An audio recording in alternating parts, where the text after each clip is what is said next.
Assalamualaikum warahmatullahi wabarakatuh.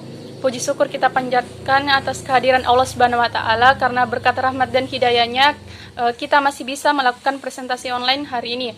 Jadi untuk presentasi hari ini dibawakan oleh kelompok 1 dengan judul analisis tahapan dalam proses kebijakan.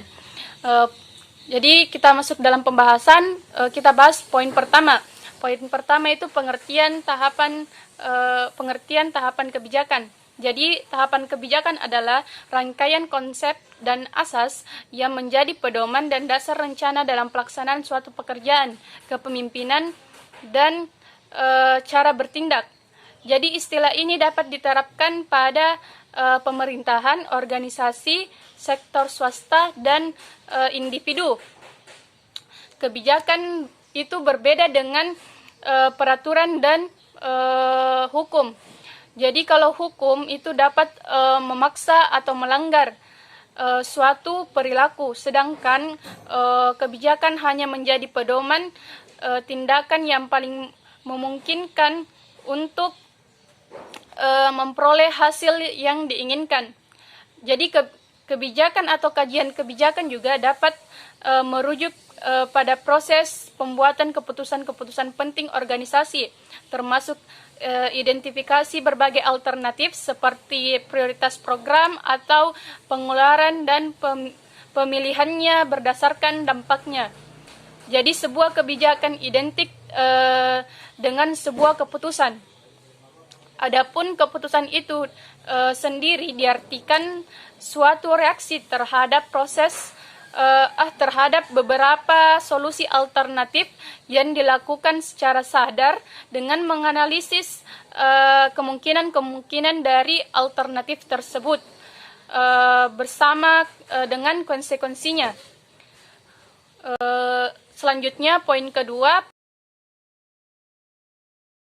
penyusunan agenda setting. Penyusunan agenda setting adalah sebuah proses dan fase yang sangat strategis dalam kebijakan. Sebelum kebijakan ditetapkan dan dilaksanakan, pembuat kebijakan terlebih dahulu menyusun agenda dan mencari dan menetapkan masalah-masalah yang akan dibahas. Masalah-masalah yang terkait dengan kebijakan publik sebelumnya dikumpulkan terlebih dahulu sebanyak mungkin untuk dipelajari. Penyusunan agenda kebijakan seharusnya dilakukan berdasarkan tingkat esensi, realitas, dan kebijakan perlu juga melibatkan stakeholder. Penyusunan kebijakan tidak boleh menguburkan tingkat realitas, esensi, dan keterlibatan stakeholder. Kebijakan adalah masalah yang sudah masuk dalam agenda kebijakan kemudian dibahas oleh pembuat kebijakan. Masalah tadi definisikan untuk kemudian dicari pemecahan masalah yang terbaik. Pemecahan masalah tersebut berasal dari berbagai alternatif atau pilihan kebijakan yang ada, sama halnya dengan perjuangan suatu masalah untuk masuk dalam agenda kebijakan. Dalam tahapan perumusan kebijakan, masing-masing alternatif bersaing untuk dapat dipilih sebagai kebijakan yang diambil untuk memecahkan masalah. Selanjutnya, syarat-syarat atau kriteria suatu kebijakan dapat dijadikan agenda setting atau kebijakan. Yang pertama, isu itu telah mencapai titik kritis tertentu sehingga ia praktis tidak lagi bisa diabaikan saja atau telah dipersiapkan sebagai suatu ancaman serius yang jauh lebih hebat di masa yang akan datang. Yang kedua adalah isu tersebut telah menjadi partikularitas tertentu yang dapat menimbulkan dampak yang bersifat dramatik.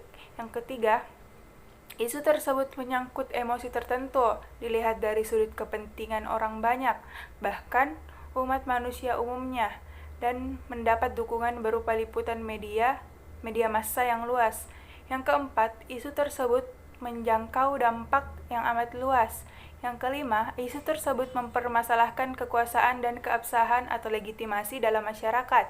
Dan yang keenam, isu tersebut menyangkut suatu persoalan yang fashionable, di mana posisinya sulit untuk dijelaskan tapi mudah dirasakan kehadirannya. Dalam proses pembuatan kebijakan, fase dan karakteristik. Yang pertama, fase dan karakteristik penyusunan agenda. Para pejabat yang dipilih dan diangkat menempatkan masalah pada agenda publik. Banyak masalah yang tidak disentuh sama sekali, sementara lainnya ditunda untuk waktu yang lama. Yang kedua, fase dan karakteristik penyusunan kebijakan. Para pejabat merumuskan alternatif kebijakan untuk mengatasi masalah. Alternatif kebijakan melihat perlunya membuat perintah eksekutif, keputusan peradilan, dan tindakan legislatif. Yang akan saya bacakan adalah model-model formulasi kebijakan publik. Pertama adalah model kelembagaan atau institusional. Pada model ini secara sederhana bermakna bahwa tugas membuat kebijakan publik adalah tugas pemerintah. Jadi semua yang dibuat oleh pemerintah dengan cara apapun merupakan kebijakan publik. Model ini pada dasarnya lebih mengutamakan fungsi-fungsi setiap kelembagaan dari pemerintah di setiap sektor dan tingkat dalam memformulasikan kebijakan. Menurut Thomas Erdős, ada 3 hal yang membenarkan tentang pendekatan teori ini, yaitu pemerintah memang sah dalam membuat kebijakan publik. Formulasi kebijakan publik yang dibuat oleh pemerintah bersifat universal atau umum. Pemerintah memonopoli menguasai fungsi pemaksaan koersi dalam kehidupan bersama. Kedua adalah model proses. Pada model ini, politik diasumsikan sebagai sebuah aktivitas sehingga mempunyai proses. Oleh karena itu, kebijakan juga merupakan suatu proses politik yang menyertakan rangkaian kegiatan. Model ini menunjukkan tentang bagaimana kebijakan dibuat atau seharusnya dibuat. Akan tetapi, kurang memberikan tekanan pada substansi seperti apa yang harus ada di dalam kebijakan tersebut. Jadi lebih mengutamakan step by step perbuatan kebijakan, tetapi kurang fokus terhadap isi atau hal-hal penting yang harus ada dalam kebijakan itu. 3. Teori kelompok atau grup. Dalam pengambilan kebijakan, penganut teori ini mengandalkan kebijakan sebagai titik keseimbangan atau equilibrium. Intinya adalah interaksi yang terjadi di dalam kelompok akan menghasilkan keseimbangan, dan keseimbangan tersebut adalah yang terbaik. 4. Model teori elit. Model teori ini mengasumsikan bahwa dalam setiap masyarakat terdapat 2 kelompok, yaitu pemegang kuasa atau elit dan yang tidak berkuasa atau massa. Di dalam formulasi kebijakan sedemokratis apapun selalu ada bias, karena pada akhirnya kebijakan tersebut merupakan preferensi politik dari para elit politik.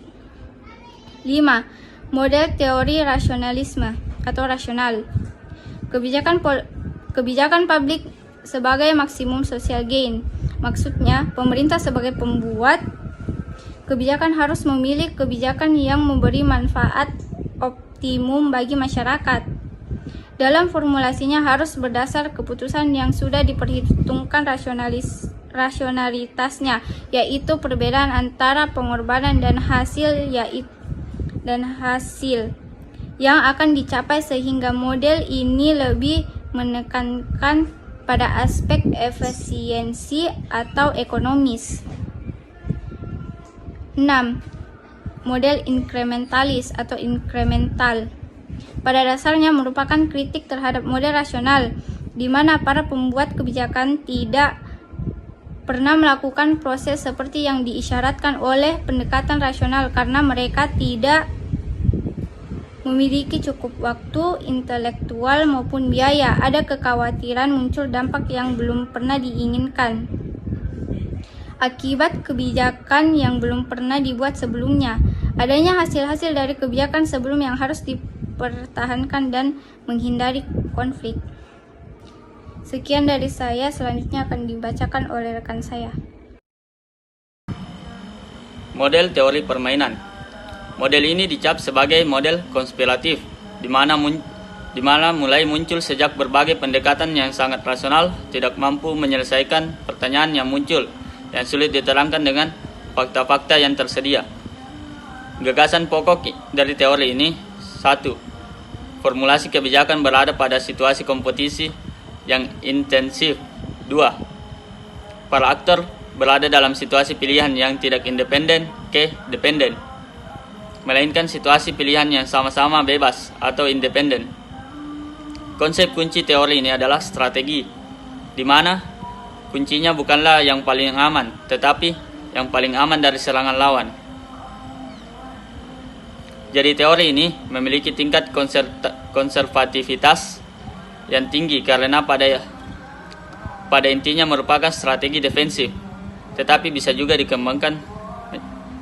dikembangkan menjadi strategi ofensif asal yang bersangkutan memiliki posisi superior dan dukungan sumber daya yang memadai. Selanjutnya, model strategis. Inti dari teori ini adalah bahwa pendekatan menggunakan perumusan strategi sebagai basis perumusan kebijakan. Tokohnya adalah John D. Bryson. Perencanaan strategis yaitu upaya yang didisiplinkan untuk membuat keputusan dan tindakan penting yang membentuk dan memandu bagaimana menjadi organisasi atau etnis lainnya, apa yang dikerjakan organisasi atau etnis lainnya, dan mengapa organisasi atau etnis lainnya mengerjakan hal seperti itu. Perencanaan strategis mensyaratkan pengumpulan informasi secara luas, eksploratif, alternatif, dan menekankan implikasi masa depan dengan keputusan sekarang. Fokusnya lebih kepada pengidentifikasian dan pemecahan isu-isu, lebih menekankan kepada penilaian terhadap lingkungan di luar dan di dalam organisasi dan berorientasi kepada tindakan. Perencanaan strategis dapat membantu organisasi untuk berpikir secara strategis dan mengembangkan strategi-strategi yang efektif, memperjelas arah masa depan, menciptakan prioritas, membuat keputusan sekarang dengan memperhatikan konsekuensi masa depan, kontrol organisasi, memecahkan masalah utama organisasi, menangani keadaan yang berubah dengan cepat secara efektif.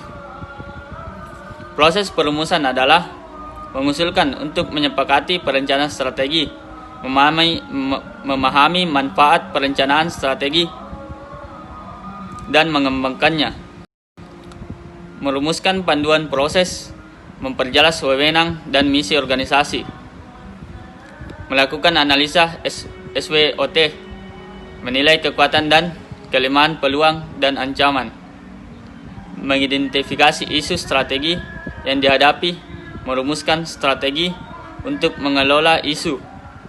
Jadi dapat disimpulkan bahwa model ini fokusnya lebih kepada rincian-rincian langkah manajemen strategis.